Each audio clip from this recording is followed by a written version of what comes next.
We are going to be picking up in John chapter 9. But before we continue through the remainder of John chapter 9 this morning, I do want to recap just by reading the first 9 verses, or actually the first 12 verses. And so if you will, grab your Bibles and turn over to John chapter 9 and verse 1. We're going to see in this beginning of John chapter 9 that this blind man is healed, and then of course his neighbors see it. There's a little discussion, is this really the guy or not? And then we'll get into our lesson and make some application about being blinded this morning. Now as Jesus passed by, he saw a man who was blind from birth, and his disciples asked him, saying, Rabbi, who sinned, this man or his parents, that he was born blind? Jesus answered, Neither this man nor his parents sinned, but that the works of God should be revealed in him. I must work the works of him who sent me while it is day. The night is coming when no one can work. As long as I'm in the world, I am the light of the world. When he had said these things, he spat on the ground, made clay with the saliva, and he anointed the eyes of the blind man with the clay. And he said to him, Go wash in the pool of Siloam, which is translated sin. So he went and washed and came back seeing. Therefore the neighbors and those who previously had seen that he was blind said, Is not this he who sat and begged? Some said, This is he. Others said, He is like him. He said, I am he.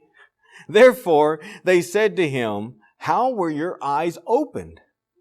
He answered and said, A man called Jesus made clay and anointed my eyes and said to me, Go to the pool of Siloam and wash. So I went and washed, and I received my sight. Then they said to him, Where is he? He said, I do not know.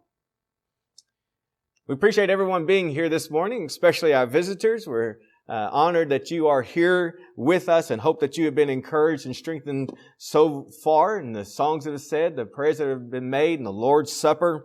And hopefully this lesson will help all of us see how sometimes we can be blind to what is right before our eyes. It is sometimes difficult to see our own unbelief, our own deception. And there's no greater deception than being self-deceived. Because if you're self-deceived, it's very difficult for someone to even point that out. We don't see it for ourselves. And so the struggle is real. That's what we're going to see in the Pharisees as we continue through this narrative this morning. And first of all, we'll look at verses 13 through 17. They brought him, this is the blind man who formerly was blind, to the Pharisees. Now, it was a Sabbath when Jesus made the clay and opened his eyes. Then the Pharisees also asked him again how he had received his sight. He said to them, He put clay on my eyes, and I washed, and I see. Therefore, some of the Pharisees said, This man is not from God, because he does not keep the Sabbath. Others said, How can a man who is a sinner do such great signs?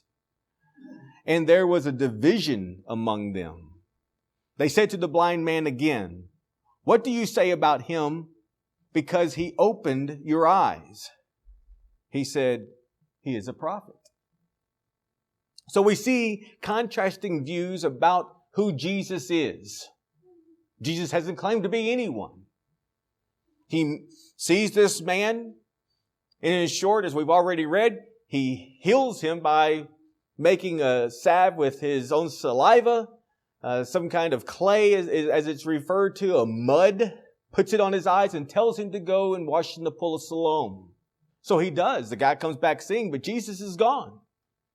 There's obviously a little uproar, you might say. It catches the attention of others. And those who are going to have their eyes opened, as we're going to see the conclusion to this event, are open, receptive to what Jesus has done. The others, might I note that they are the religious elite. And if I may be so bold, that's you and me. You see, we may be the ones who are the religious elite. We're the ones you're going to keep the law. And we're going to be strict about keeping that law. And one of the laws is you don't break the Sabbath. And so we have this stumbling block, if you will, that's set before us that we just can't get beyond. This man has broken the Sabbath because he has worked on the Sabbath. God condemns working on the Sabbath. So therefore, this guy is a sinner. I'm kind of letting the cat out of the bag. We're going to get to that here in just a moment, that accusation that is made directly in regard to Jesus. But Jesus has broken the Sabbath in their minds. But I want you to remember over in Mark chapter 2 and verse 27, Jesus said to them, the Sabbath was made for man and not man for the Sabbath. And so that's confusing for a lot of people. What Jesus is expressing on this occasion is that God, and it goes all the way back to creation, not the old law. It really goes all the way back to the creation. When God created, He labored for 6 days, and on the seventh day, His work was done, and so He rested. It does become law under the old law and the 10 Commandments, but the people had twisted it to make a burden upon themselves. So in that sense, the law was they were made for the law, that they had to keep the law in its strictness. And that wasn't the purpose. God's purpose was that the law, the Sabbath, was made for them. It gave them that day of rest that they probably would have just kept on working and worked themselves in the ground, you might say. So it was a blessing to them. And what they had done is they turned it around and made it a burden. That law is something that was so strict that it restricted them. It confined them rather than releasing them. Rather than it being a blessing, they've turned the Sabbath into a curse. And so the Pharisees ask what the blind man thinks of him. They've already made their conclusion because this guy, Jesus, whoever he is, they haven't seen him either, I guess. I don't know, unless they already know who he is, and I'm not saying that they don't. Some probably do. But the narrative doesn't say such. They're questioning him, but because he's already worked on the Sabbath, he's done some good work on the Sabbath, he's condemned in their minds. What did they miss? They missed the miracle altogether. And we're going to be looking at this as we go into lessons of Mark here in a couple of weeks. We're going to go right through Mark. And so we'll be addressing this in a little bit further detail. And so let's see what transpires. Beginning in verse 18. But the Jews did not believe concerning him that he had been blind and received his sight. So they're just going to disregard it until they called the parents of him who had received his sight. Okay, so let's see how the parents respond on this occasion. And they, that is the Pharisees, asked them, the parents, saying, "Is this your son, who you say was born blind? How then does he now see?" Now it would seem that this guy is a beggar. He goes to this spot, maybe the same spot each day, and he gets some of the niceties, whether that's food or money or whatever that they would do for him. But the parents are off somewhere else. They're not witness to this miracle. And so there is some part of them that is, out of sync, that they don't know what's happened. I'm going to cut them a little bit of slack, but we're also going to see their condemnation here in just a moment. So his parents answered them and said, We know that this is our son. Do you remember some were still questioning, is that the guy? No, I don't think so. He just looks like him and so on. But the parents are able to confirm. And you know that there's going to be some facial differences from someone who is blind. There are some blind people that you can look at and you know good and well they're blind, the way their eyes are and so on. And this guy's been blind from birth. So as it states in verse 1, so maybe he has a little bit of a difference in appearance. But the parents are able to confirm this is our son. So we know that this is our son and that he was born blind, but by what means he now sees, we do not know. Or who opened his eyes? We do not know. He's of age. Ask him. He will speak for himself. Now I'm really appreciative of the Spirit revealing to us why they said what they said. Otherwise, they're just like, that's our son. We don't know how he was healed. We don't know how he sees now. I don't know. I can't answer that question. But it goes a little bit deeper, doesn't it?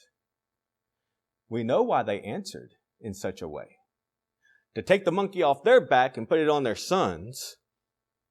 And frankly, their son has a lot more backbone than they have. But his parents in verse 22 said these things because they feared the Jews. That's why they said, that's our son, but how he was healed, we don't know. And you kind of wonder, did he already tell them? I don't know. It would be complete, speculation, but have they been given any information at this point in time is certainly questionable. But for fear of the Jews, they answered in such a manner. For the Jews had agreed already that if anyone confessed that he was Christ, that Jesus was Christ, he would be put out of the synagogue. See, there's a price to pay. Therefore, his parents said, he's of age, ask him. Now, have we ever done that? Have we ever, out of fear, knowing the answer, but it would be possibly self-condemning, we don't give an answer, we just keep our mouth shut? We cop out? We put the monkey on someone else's back? If you were to think of a great man, who would you think of? And knowing what's already in my notes, I'm going to say Abraham. Do you know that Abraham feared? Did you know that his fear led him to lie? Oh, yeah. To Abimelech, King Abimelech, in Genesis chapter 20 and verse 11, and Abraham said, speaking to Abimelech, in lying that Sarah was his sister, not his wife. And there's that half-truth, right? Because she was a half-sister. So that, as we might say, a little white lie. And Abraham said, because I thought surely the fear of God is not in this place, and they will kill me on account of my wife. So out of fear and not trusting God, this is after the promise, but before Isaac, he says, she's my sister, because if he says, I'm her husband, they're going to kill me because they don't fear God. They're going to kill me so they can get my wife. So I'll just say, she's my sister, and they're not going to kill the brother to get the sister. They can just get the sister. That's not a problem. They don't need to get the brother out of the way. So Abraham lied out of fear. Fear can cause us to also do nothing. In Luke chapter 19 and verse 21, this is the one-talent man. He says verbatim, for I feared you, the master, because you are an austere man. You collect what you did not deposit. You reap what you did not sow. So what did he do? He went and buried his talent out of fear. Are any of us burying our talent out of fear? Are we afraid of what men may do to us? Are we afraid of fitting in? Peter is condemned for such in Galatians chapter 2, verses 11 and 12. Now, when Peter had come to Antioch, I withstood him, Paul speaking, I withstood him to his face because he was to be blamed.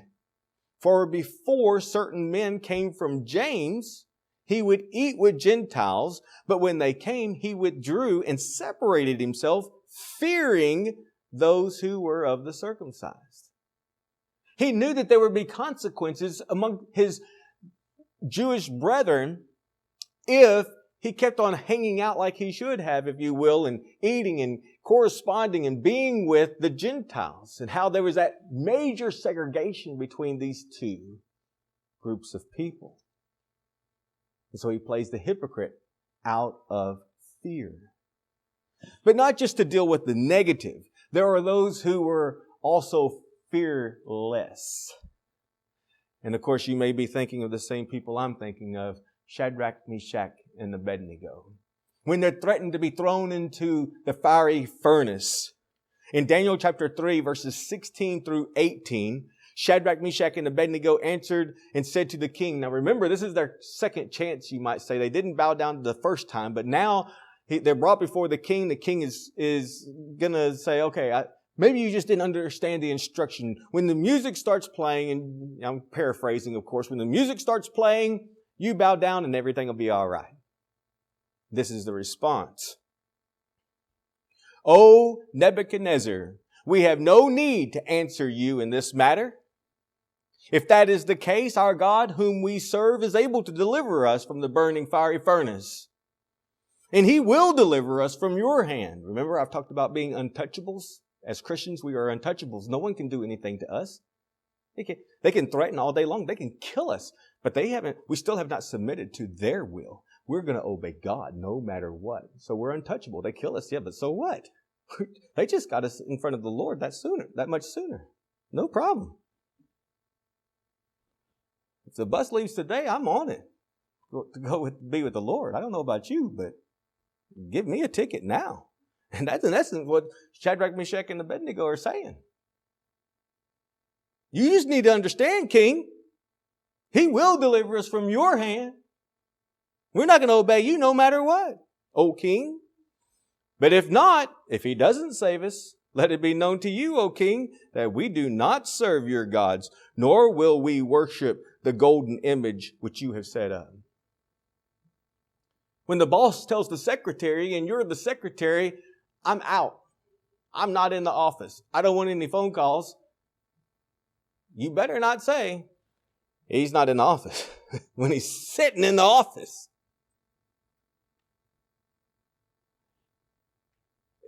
You might be able to say he's unavailable or some other form of way of communicating, but don't say he's not in the office when he's sitting in the office.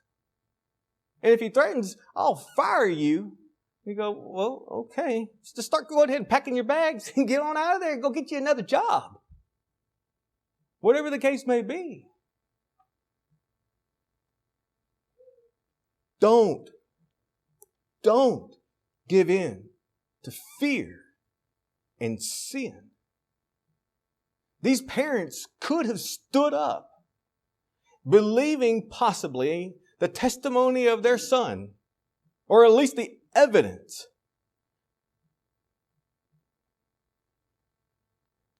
Instead of throwing the monkey on their son's back.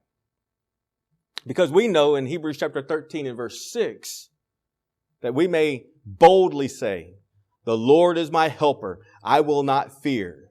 What can man do to me? Now, I'm not a follower of sports. I'm not a big sports guy. I might watch a little football every now and then, but the Tampa Bay Rays players were given a jersey a few weeks ago or so, maybe a month now, I don't know how long ago, but just recently, that had an LBGTQ plus patch on it. But there were 5 that end up in the news. 5 says, no, we are not going to wear that patch. Now, I haven't followed the news, and I don't know what happened to those 5 guys. I don't know if there was any consequences, but even if they were fired, traded, whatever the case may be, I am thankful that they stood their ground and didn't give in for fear. And just as a side note, you can argue that Shadrach, Meshach, and Abed-Nego could have just gone ahead and bowed, you might say, but not spiritually. Just kind of go through the motion just to avoid any kind of controversy or conflict, contention. No, they didn't. You and I need to have that kind of boldness, unlike these parents. Let's continue in verse 24. So they again called the man who was blind and said to him, "Give God the glory." Which is a pretty good statement, right? Give God the glory. We know this man is a sinner. They don't even know who Jesus is.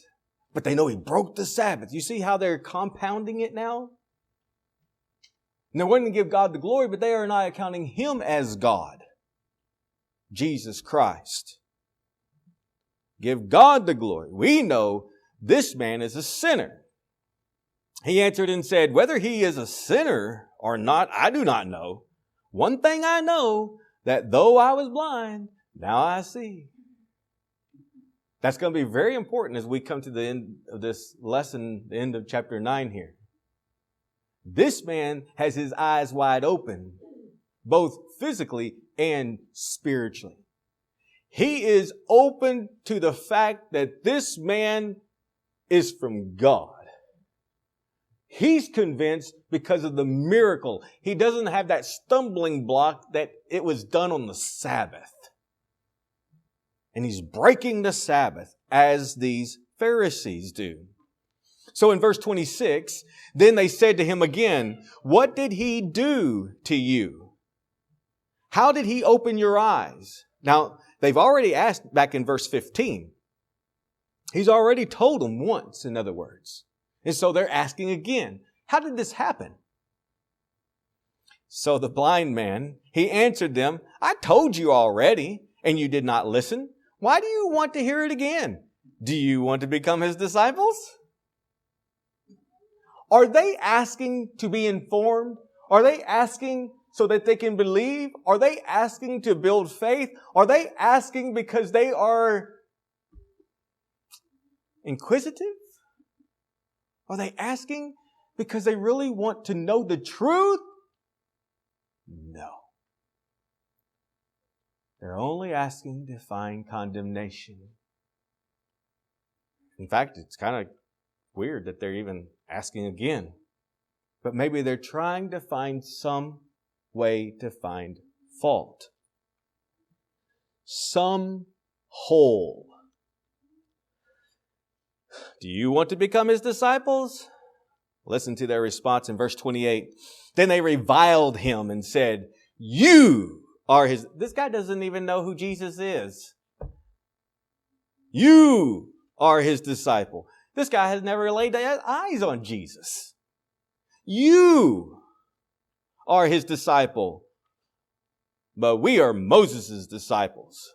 We know that God spoke to Moses. As for this fellow, we do not know where he is from." Now the irony and also, again, the blindness, the arrogance of these Pharisees, the delusion that they are living. The blind man, the man answered and said to them, "Why, this is a marvelous thing, that you do not know where he is from, and yet he has opened my eyes." We flip back over to chapter 3 very quickly. In verse 2, we read there, "This man came to Jesus by night." This is Nicodemus. He's one of the rulers of the Jews, and he is a Pharisee. Said to him, "Rabbi, we know that you are a teacher come from God." So there are some exceptions when it comes to the Pharisees. It's just very rare. "For no one can do these signs that you do unless God is with you." Nicodemus attributed Jesus as being from God. These Pharisees, though, are completely blind to it. So in verse 31, "Now we know that God does not hear sinners, but if anyone is a worshiper of God and does his will, he hears him." It's a true statement. But unfortunately, they're ascribing that to Jesus as being the sinner. Since the world began, this is the blind man saying this, although it's still true. that he's not going to be able to do anything if he is a sinner, that God is obviously with him. And so here's a very, very important statement in verse 32. And we pointed this out last week. Since the world began, it has been unheard of that anyone opened the eyes of one who was born blind. And in all my research, I can't find of anyone who had ever healed a blind man. And we made the point that not only is that physical, but it has a spiritual application to it in regard to Jesus opening the eyes. Not only the physical eyes, but the spiritual eyes, and the spiritual eyes for us today. So in verse 33, if this man were not from God, he could do nothing. There's the man's conclusion. Now, he does not ascribe Jesus to be the Messiah, but he does say, as it already has been spoken in verse 17, he's concluding he's a prophet. And we know that there are prophets who were able to perform miracles. Moses was a prophet who performed miracles going into Egypt. He put his hand, remember, inside of his garment and pulled it out, and it's leprous and so on, and turning the water to blood through God. But Moses was that spokesman and that means by which that God did what He did. But we think about Elisha, doing many miracles. And so this guy doesn't know any better. He's just concluded he's a prophet. Who could be, closer to God than a prophet sent by God, right? And so that's what he has concluded. But we also see here in verse 33, if this man were not from God, he could do nothing. So verse 34, they answered and said to him, you are completely born in sins, and you are teaching us? And they cast him out. So first of all, they deny the miracle even happened. Second of all, they ascribe Jesus as a sinner. And so therefore he can't be from God, can't be trusted. And then they're going to question the blind man again. And in their arrogance, whenever they're really put in their place, their response is, you're trying to teach us? Now, have you ever been guilty of that? I certainly have been. I mean, sometimes we think we are so right, we can't be wrong. And even when we're pointed out to be wrong, well, we've already fought this long and hard for what we believe. We can't quit now. Have you ever found yourself in that kind of predicament? Instead of just being humble and going, that's right, I'm wrong. That's a hard pill to swallow. What we have to be careful, brethren, is that, remember, we may be the religious elite. We may be the Pharisee. We may be Pharisaical is the term. And so we see the end result of this man standing up against these very powerful, religious, pious individuals. And what did they do? What his parents feared they would do to them, so they passed the buck back to their son. They cast him out. That brings us to verse 35. Jesus heard that they had cast him out. And when he had found him, he said to him, do you believe in the Son of God? He answered and said, who is he, Lord, that I may believe in him? You see, he wants to believe. He wants to know the truth. He's open to learning, to changing. And Jesus said to him, you have both seen him, and it is he who is talking with you. Now, he's already concluded that he's a prophet. And then in verse 38, then he said, Lord, I believe, and he worshiped him.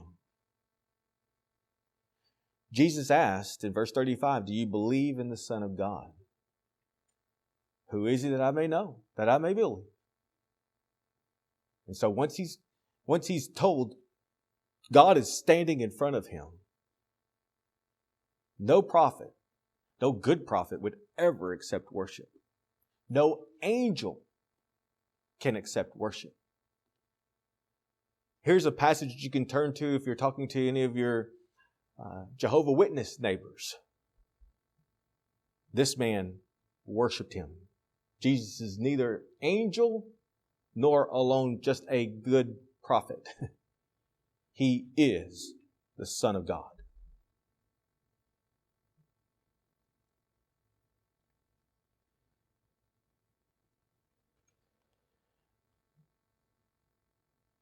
This is the scary part. And Jesus said, "For judgment I have come into this world, that those who do not see may see, and that those who see may be made blind." Then some of the Pharisees who were with him heard these words and said to him, "Are we blind also?" There are times when the Pharisees get it, and when they get it, they see their condemnation. That doesn't seem to change their hearts, though. It just makes them want to kill Jesus. In verse 41, Jesus said to them, "If you were blind, you would have no sin. But now you say, 'We see,' therefore your sin remains." I don't know who has made this statement, but none are so blind than those who will not see. None are so blind as those who will not see. It is that refusal. He's not saying that if you just go through life blindly, that you're innocent. You know, the idea of ignorance is bliss. That's not what Jesus is saying. What he is expressing is that those who acknowledge that they are blind, that they need their eyes opened, that they're willing to see the light of truth, are in contrast to those who think they already have enlightenment, who already know, who already think they see, yet remain blind. So you and I have to be people who are always going to have our eyes opened. We cannot be a people who are constantly relying upon mom and dad as our source, if you will, or our upbringing in that sense that it's got to be true because grandma believed it. We cannot be a people who are governed by tradition. We have got to be a people who are always seeking for the truth, that our eyes are never closed in that sense. We understand that we may be blind, but we are looking for ways that our eyes may be opened, that we may be enlightened, that we may come to the truth, that we may not have it right. And that just because we do it this way, and we've always done it this way, does not mean that it's right. I don't know how else to do it, but brethren, I can point out many things that we do that I don't see any scriptural authority for. I see no scriptural authority whatsoever. I see as much scriptural authority for men's business meetings as I see for us to have a full-blown band up here. But boy, we will not dare have a band. But we're going to have men's business meetings. But we go, well, how else are we going to take care of the business of the church? And I understand. But there's no scriptural authority for it. Where's the direction in order to do that? We're in the church is in a decline right now. And rather than worshiping more and having more Bible studies, what are we doing? We're cutting back. We used to have 2-week gospel meetings, but now we're doing good to have 3 days, 4 days, a Sunday through a Wednesday. We're just getting it shorter and shorter, and half the people don't show up anyways. And we're wondering why we're losing our children. And we're just doing religion. Are we the Pharisees? Are we so caught up in tradition that we don't see that we're possibly blind and things that we can improve upon and things that we can change? This also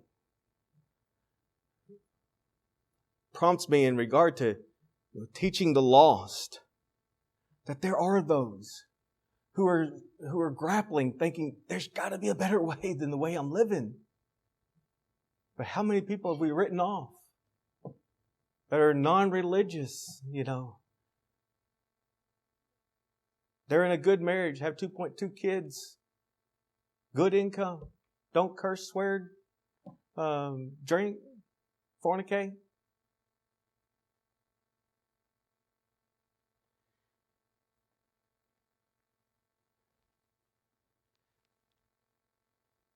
There's a lot of notes that I didn't get to, but this will be sufficient.